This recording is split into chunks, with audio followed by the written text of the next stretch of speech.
diyen nakıtlarını zor kesersin. Abadan az gücüm mübarek olsun.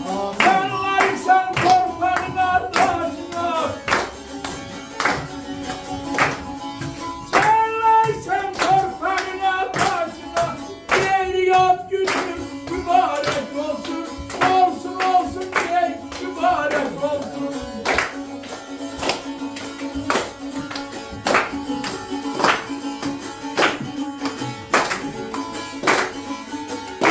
Bir el torparında başında, yüz yaşasan torparında başında, dostlarım da cem olurdu başında. Arzum budur gele biz 100 yaşında, biz gele 100 yaşında.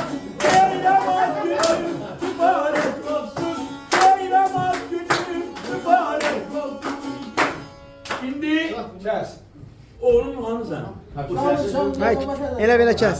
Korktu şimdi dedi. Bu Abdülhamid'in gelecek beyim versin.